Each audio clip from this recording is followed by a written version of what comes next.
Housing crisis in Southern California has only been exacerbated by the recent wildfires that displaced so many in our community. But even before the fires, homelessness had been a major and growing issue for years. And LA is home to one of the largest populations of homeless youth in the country.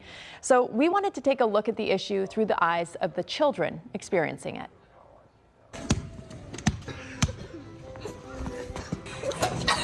Isaias Solares is a typical 10-year-old who loves to hang out with his friends. His favorite thing to do is play sports. He dreams of one day going to UCLA, getting a master's degree, and becoming a professional athlete. But most of all, I would get like a big house for my mom and have my whole family there, so then I don't have to be alone and be scared of everything. And Isaias's backyard is not his own.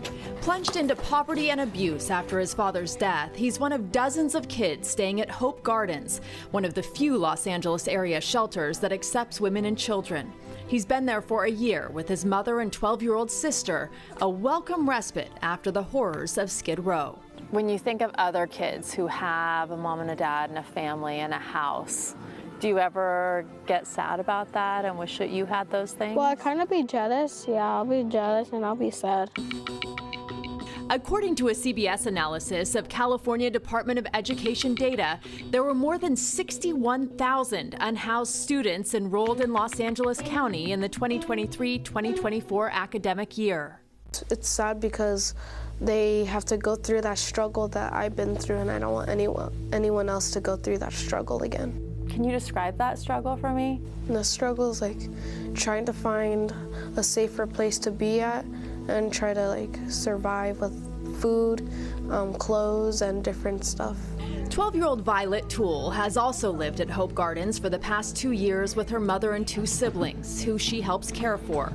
She, too, is focused on her education, especially the sciences, and a dream that seems closer and closer to reality. And it looks like you might be close to getting housing? Yeah, it makes me excited. What was your reaction when you first heard that? I was excited because I could help out and have my own room and my own space.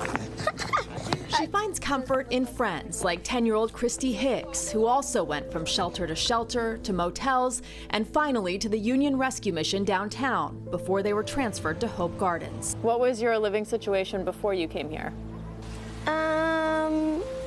A lot. Basically just abuse around me. Amid a crisis made by adults, Oh my gosh. the best solutions may be found in the hope and resilience of the kids who are paying the price, the youngest and strongest among us, who will one day be tasked with solving it. Do you have faith that your life is going to turn out the way you want it? Yeah. What do you want? What is your perfect life? Get my own room, try to get some peace and quiet, and definitely graduate from school. I want to be a nurse.